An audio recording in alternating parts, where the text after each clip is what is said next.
Bond prices over time. আমরা এটা পড়ছি যে কি বন্ড ফার ভ্যালুতে সেল হবে যদি এটা কুপন রেট আর ইন্টারেস্ট রেটটা সেম হয়। তাহলে এটার কুপন পেমেন্ট গুলো সাফিসিয়েন্ট হতে হবে যাতে তাকে কম্পেনসেশন প্রদান করে টাইম ভ্যালু অফ মানি সেন্সে। যখন এই কুপন রেটটা লোয়ার হয় দেন দ্য মার্কেট ইন্টারেস্ট রেট থেকে যদি কম হয় তাহলে কি কুপন রেট গুলা কি করতে পারে না, একা ওই বন্ড বন্ড হোল্ডারকে কি করতে পারে না, বন্ড ইনভেস্টরকে কম্পেনসেট করতে পারে না। সো তাকে কম্পেনসেট করার জন্য তাহলে কি লাগে, সাম প্রাইস অ্যাপ্রিসিয়েশন লাগে। দা দা দা বন্ড দেয়ার পর মাস, এই জন্য বন্ড গুলা মূলত বিক্রি হয় কি ভ্যালুতে, ভ্যালু ফার ভ্যালু, যার মধ্যে একটা কি থাকে, বিল্ড ইন ক্যাপিটাল গেইন থাকে। আমরা এর আগে দেখছিলাম বিল্ড ইন ক্যাপিটাল লস কখন থাকে। আচ্ছা, এই যে fair holding period return, suppose একটা বন্ড 7 বছর আগে ইস্যু করা হয়েছে, ইন্টারেস্ট রেট 60%, বন্ডের অ্যানুয়াল কুপন রেট হচ্ছে গিয়ে 7%। তাহলে কি bond, we suppose simplicity that bond pays it coupon annually, আর বন্ড তার পেমেন্টটা কখন করে, বছরের শেষে। এখন এখন সাপোজ কি হয়েছে, 3 বছর বাকি আছে বন্ডের লাইফের, এবং মার্কেট ইন্টারেস্ট রেট হয়ে গেছে কত percent, 8%। The bond market price in the present value of the remaining annual coupon. আর বন্ডের এখন আমি যদি কি করি, মার্কেট প্রাইস নির্ণয় করি 8% কুপন রেটে, তাহলে 70 টাকা করে 8% কুপন রেটে 3 বছর, এবং 1000 টাকার 8% রেটে তিন 3 বছরের টাইম ভ্যালু অফ মানি করে, তাহলে আমার ভ্যালুটা হচ্ছে কত টাকা, 974.23 টাকা, যেটা হচ্ছে ফার ভ্যালু থেকে কম। For in another year than after the next coupon is paid the suppose এই কুপনটা পেমেন্ট করা হয়ে গেছে, তাহলে আমার আর বাকি থাকবে কয় বছর, 2 বছর। তখন বন্ডের ভ্যালুটা হবে কত, 982.17 টাকা। এর যে there by providing a capital gain over the year 7.94%। এই যে এই বছর আমার বন্ডের ভ্যালুটা হয়ে গেছে 982 টাকা, পূর্বে বছর ছিল 974.23 টাকা। তার মানে এটার ফলে আমার কি হয়েছে, বন্ডের ভ্যালু যেহেতু বৃদ্ধি পাইছে, এর ফলে আমাকে কি দিচ্ছে, আসলে একটা ক্যাপিটাল গেইন দিচ্ছে। সো আমার এই যে 70 টাকা কুপনে পাবো আর 7.94 টাকা ক্যাপিটাল গেইনে পাইলাম।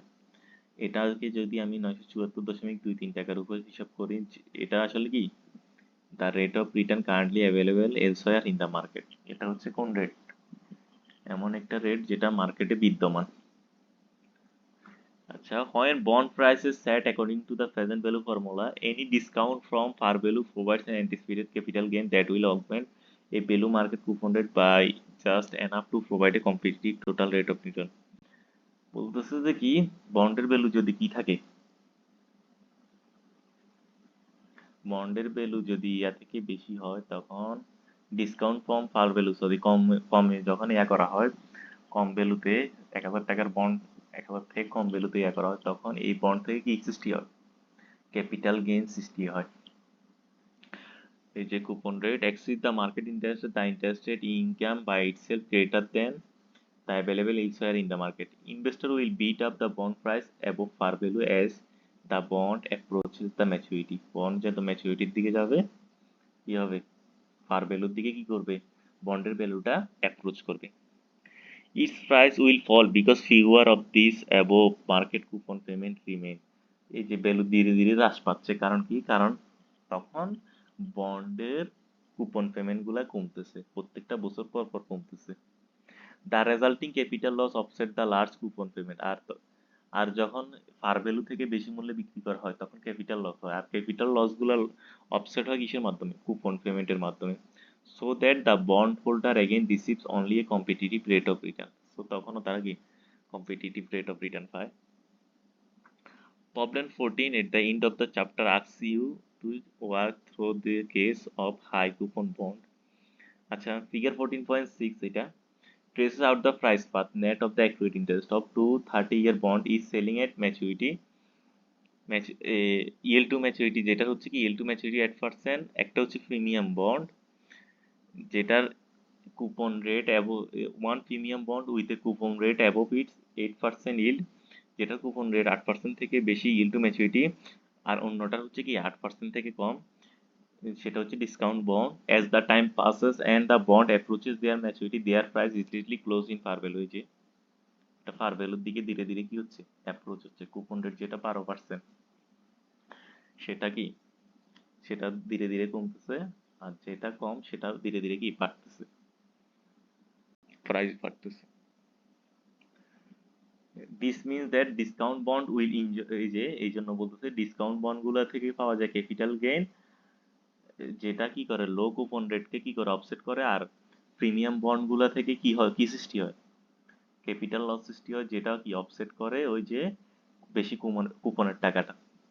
We conclude that each bond offer investor the same total rate of return. বন্ডটা যে ইয়াতে হোক, দুইটার রেট অফ রিটার্নটা কি সেমই প্রদান করে।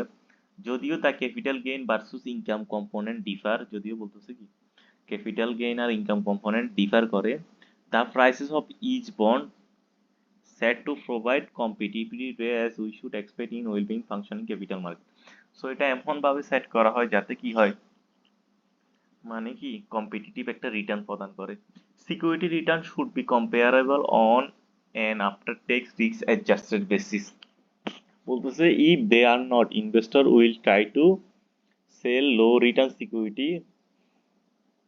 যদি এভাবে না হয় তাহলে ইনভেস্টররা কি করবে, লো রিটার্ন সিকিউরিটি গুলা কি করবে, সেল করবে, thereby driving down their prices until the total return at the now lower price is competitive with other security. Price should continue to adjust until all expected return are comparable। আচ্ছা বলতেছে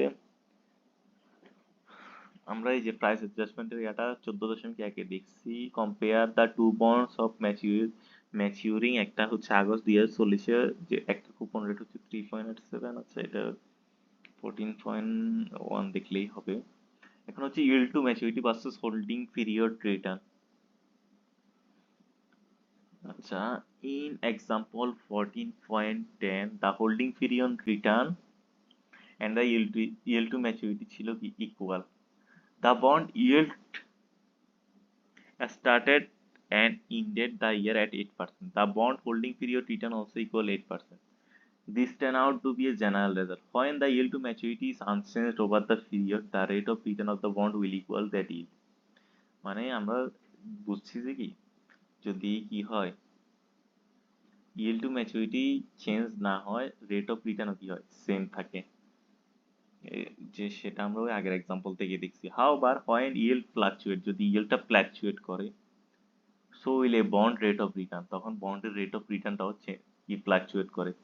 Unanticipated changes in market rate will result in unanticipated changes in bonded price। Bonded prices change হবে। After the fact, a bond holding period return can be better or worse than the yield at which initially sells। এই যে তাহলে কি হতে পারে, holding period return হয় ভালো হইতে পারে, আবার খারাপ হইতে পারে। যদি কি হয় বন্ডের ইয়েল্ড যদি কি হয় বৃদ্ধি পায়, তাহলে এটার প্রাইসটা কি হয়ে যায়, কমে যায় বন্ডের। এর ফলে কি হয়, হোল্ডিং পিরিয়ড রিটার্নটাও কি কমে যায়। এক্ষেত্রে হোল্ডিং পিরিয়ড রিটার্নটা কি হইতে পারে, ইনিশিয়াল ইয়েল টু ম্যাচুরিটি থেকে কম হবে। আবার যদি কি হয় ইয়েল টু ম্যাচুরিটি কমে যায়, হোল্ডিং পিরিয়ড রিটার্নও কি হয়ে যাবে, বেড়ে যাবে।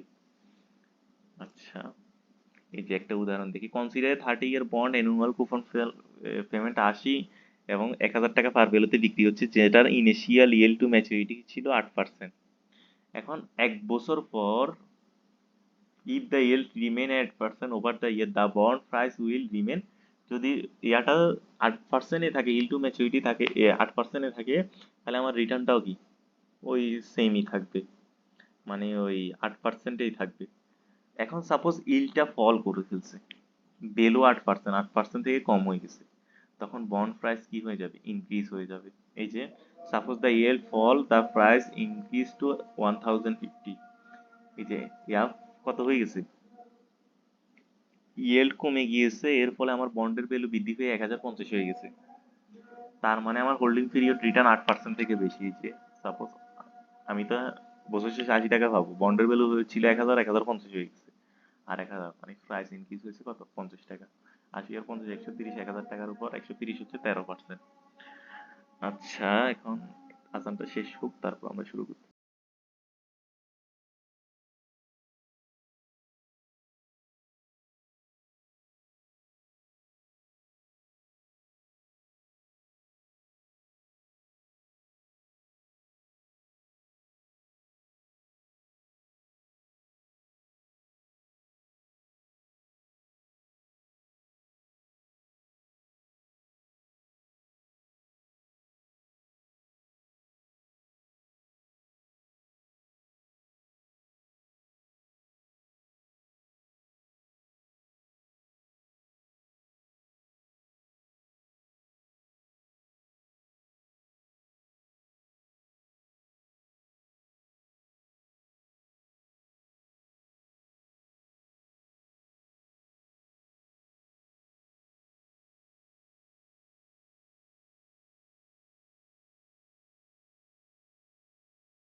আচ্ছা, এখন বলতেছে যে কি yield to maturity অন্য দিক থেকে চিন্তা করা যায় এবং হোল্ডিং পিরিয়ড রিটার্নটা, এই যে yield to maturity ডিপেন্ড করে বন্ডের কুপনের উপর, কারেন্ট প্রাইসের উপর, ফার ভ্যালুর উপর।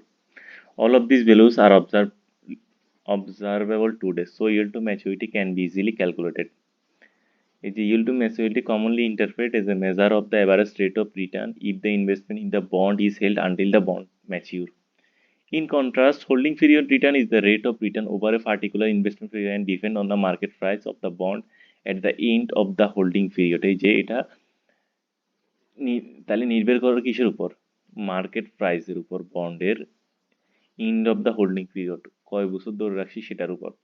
The price is not known today because bond price over the holding period will respond to unanticipated change in interest rate. এই যে এটা বর্তমানে হোল্ডিং পিরিয়ড রিটার্নটা বর্তমানে জানা যায় না, কারণ এটা কি ইন্টারেস্ট রেট চেঞ্জের সাথে কি করে চেঞ্জ করে। Holding period return can at most be forecast, so এটা চাইলে কি করা যাবে, মোট কথা সর্বোচ্চ এটা থেকে এটার ফোরকাস্ট করা যাবে।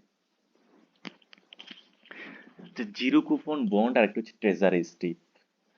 বলতেছে অরিজিনাল ইস্যু ডিসকাউন্ট বন্ড আর লেস কমন দেন কুপন বন্ড ইস্যুড এট ফার, মানে লেস কমন বলতে বোঝাচ্ছে যে কি, মানে তার ফার ভ্যালু থেকে কম মূল্যে বিক্রি হচ্ছে। আচ্ছা, these are bond that are issued intentionally with low coupon rate that cause the bond sell at a discount rate from par value. আচ্ছা, কিছু বন্ড আছে যেগুলা কি করা হয়, ইন্টেনশনালি কি করা হয়, লো কুপন রেটে বিক্রি করা হয়, আবার যার ফলে কি হয়, সেগুলো ডিসকাউন্টে বিক্রি করতে হয়। আর এটার একটা কমন এক্সাম্পল হচ্ছে জিরো কুপন বন্ড, যেটা কোনো কুপন প্রদান করে না। ইউএস ট্রেজারি বিল হচ্ছে আর example of short term zero coupon instrument. এই যে if the bill has a face value, the treasury issue sell it for some amount less than the 10,000 agreeing to repay 10,000 at maturity, মানে 10,000 থেকে কম মূল্যে বিক্রি করে এবং এগ্রি করে যে কি ওই মেয়াদ শেষে তার কি 10,000 টাকায় কি করবে, তাকে ফেরত দিবে। All of the investor return come in form of price appreciation, তখন সবগুলো রিটার্নে আসে থেকে কি থেকে, প্রাইস অ্যাপ্রিসিয়েশন থেকে। Long-term zero-coupon bonds are commonly created for coupon-bearing note and bond. আর লং টার্মের এগুলাকে বলতেছে কি coupon bearing zero coupon, treasury note, treasury bond এগুলা। A bond dealer who purchases a treasury coupon bond may ask the treasurer to separate the cash flow into series of independent series where each security is claimed to one of payment of the original bond. বলতেছে যে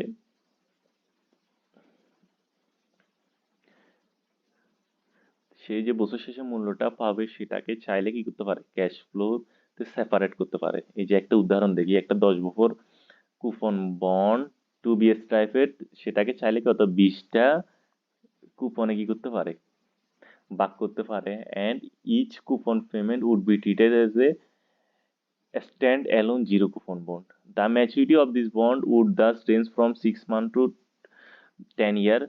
The final payment of principal would be treated as the another stand alone is assigned its own CUSIP number হচ্ছে Committee on Uniform Security Identification Procedure। আচ্ছা, এখানে একটা জিনিস জানতে হবে, the treasury program under which coupon stripping is perform সেটাকে বলে strips, and the zero coupon security are called treasury strips. আচ্ছা, মানে এখানে বিক্রি হয় এই জন্য এগুলোকে ট্রেজারি স্ট্রিপ বলতেছে। What could happen to prices zeros as time passes, বলতেছে এই যে জিরো কুপন গুলোর আসলে কি হয়, প্রাইসে কি চেঞ্জ হয় যখন টাইম আসলে ধীরে ধীরে কি হয় যায়। On their maturity date zeros must sell for par value. Before maturity however they should sell at discount from par, because maturity হওয়ার আগে অবশ্যই এগুলো ইয়াতে বিক্রি করতে হবে। যত টাইম পাস হবে প্রাইস কি করে, ফার ভ্যালুর দিকে অ্যাপ্রোচ করে। In fact if the interest rate is constant, যদি ইন্টারেস্ট রেট কনস্ট্যান্ট হয় zero price will increase at exactly the rate of interest. বলতেছে ইন্টারেস্ট রেট অনুযায়ী কি হবে, জিরো কুপন বন্ডের প্রাইসটা কি পাবে, বৃদ্ধি পাবে। এই যে consider A zero with 30 year until maturity, and suppose the market interest rate হচ্ছে কত পার্সেন্ট, 10%, তাহলে এটার বর্তমান মূল্য হচ্ছে 57.31 টাকা। দ্বিতীয় বছর এটার ভ্যালু হবে 63.04 টাকা। মানে ধীরে ধীরে এটার প্রাইসটা কি হবে, বৃদ্ধি পাইতে থাকবে। এবার হচ্ছে after tax return, the tax authority recognized the built-in price appreciation and original issue discount bonds such as zero coupon bond represent an implicit interest payment। বলতেছে এটা থেকে কি হয়, ট্যাক্স অথরিটি বলতেছে এটা থেকে ইমপ্লিসিট একটা কি হয়, ইন্টারেস্ট পেমেন্ট সৃষ্টি হয় to the holder of the security. The IRS বলতে হচ্ছে tax authority calculate a price appreciation schedule to input taxable interest income for build in appreciation during a tax year. বলতেছে এই যে একটা ট্যাক্সেবল ট্যাক্স ইনপুট করার জন্য কি করে, একটা ট্যাক্সেবল ইন্টারেস্ট ইনকাম কি করে, ক্যালকুলেট করে। আচ্ছা, তারপর an additional gain or losses that arise from changes in the market interest rate treated as capital gain or loss if the OID is sold during the tax year। যদি ওই কি হয়, ওই ডিসকাউন্ট বন্ডটা ওই বছর সেল করা হয় বা করা হয়, তাহলে কি হয়,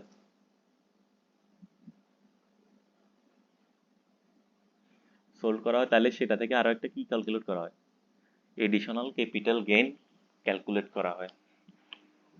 আচ্ছা, এখন দেখি সাপোজ হচ্ছে গিয়ে ইন্টারেস্ট রেট হচ্ছে 10%, 30 বছর 30 year জিরো কুপন বন্ড, তাহলে সেটার বর্তমান মূল্য হচ্ছে 57.31 টাকা। এখন দ্বিতীয় বছর শেষ 1 বছর পরে এটার ভ্যালু হচ্ছে 63.04 টাকা।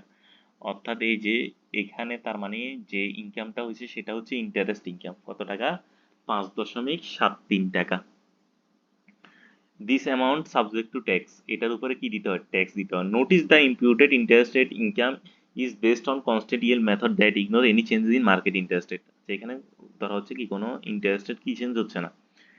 যদি সাপোজ কি হইলো, ইন্টারেস্ট রেট এখন কি হয়ে গেছে, ফল হয়ে গেছে, 9.9% হয়ে গেছে, তখন এই বন্ডের ভ্যালুটা হয়ে যাবে কত টাকা, 64.72 টাকা। এবং এটা যদি কি করা হয়, সেল করা হয়, তাহলে কত টাকায় সেল হবে, 64.72 টাকায়। এই যে আগে ছিল 63.04 টাকা, এখন ইন্টারেস্ট রেট ফলের কারণে এটা 64.72 টাকা হয়ে গেছে। এর ফলে একটা আমার কি হয়েছে, ইনকাম জেনারেট হয়েছে। এই ইনকামটাকে বলতেছে কি, ক্যাপিটাল গেইন। এই যে আর এটাকে ক্যাপিটাল গেইন ট্যাক্স রেটে কি করা হবে, ট্যাক্স রেটে ট্যাক্স হিসাব করা হবে। আর যদি কি করা হয়, বন্ডটা সোল করা না হয় তাহলে the price difference unrealized capital gain and will not result in tax in that year, তাহলে সেটার উপর কি কোনো ট্যাক্স দেওয়া লাগবে না, তখন সেটা হচ্ছে আনরিয়েলাইজড capital gain. The investor must pay taxes on, তবে ইনভেস্টরকে অবশ্যই 5.73 টাকার উপর কি দিতে হবে, ট্যাক্স দিতে হবে। এই যে 14.12 যে প্রসিডিউরটা অ্যাপ্লাই হয়েছে, other original issue zero coupon bond কনসিডারে 30 ইয়ার ম্যাচুরিটি এন্ড, আচ্ছা এই যে 1,000 টাকা মূল্যের একটা বন্ড, ম্যাচুরিটি হচ্ছে 30 বছর ইয়ার, কুপন রেট হচ্ছে 4%, ইয়েল টু ম্যাচুরিটি হচ্ছে 8%, once annually. Because of the low coupon rate, the bond will be issued at a price far, যেহেতু এটা কুপন রেট কম, তাইলে এটা অবশ্যই এতে কম মূল্যে বিক্রি হয়েছে। সাপোজ কত, 549.69 টাকা, ক্যালকুলেট করলে এটাই পাবো। If the bond yield to maturity যদি আবার 8%-এ থাকে, তাহলে 1 বছর পর এটার প্রাইস হবে কত টাকা, 553.66 টাকা। তাহলে এখানে হোল্ডিং পিরিয়ড রিটার্নও কত পার্সেন্ট, 8%, এই 40 টাকা। তারপরে এই যে প্রাইসটা কি 1 বছরের কারণে যে কি প্রাইস অ্যাপ্রিসিয়েশনটা হচ্ছে 8%। The increase in the bond price based on a constant yield, however, is treated as interest income, so the investor is required to pay taxes on the implicit coupon rate. মানে 40 টাকার উপর ইন্টারেস্টের উপর কি দিতে হবে, tax দিতে হবে। as well as the imputed interest income কত, 3.97, এবং কি ওই যে 3.97 টাকা যে প্রাইস অ্যাপ্রিসিয়েশনটা হয়েছে সেটার উপরে দিতে হবে। If the bond yield actually changes during the year, the difference between bond price and the constant yield value will be, তবে বলতেছে যে যদি কি হয়, বন্ডের ইয়েলটা 8% থেকে যদি চেঞ্জ হয়, তাহলে এর ফলে যদি কোনো ক্যাপিটাল গেইন সৃষ্টি হয়, সেটার উপরে কি দিতে হবে, ক্যাপিটাল গেইন ট্যাক্স রেটে কি দিতে হবে, ট্যাক্স দিতে হবে। আর বাকি টাকার উপর দিতে হবে কিন্তু কি রেটে, ওই যে মানে ইন্টারেস্ট ইনকামের উপর, ইন্টারেস্ট রেটের উপর।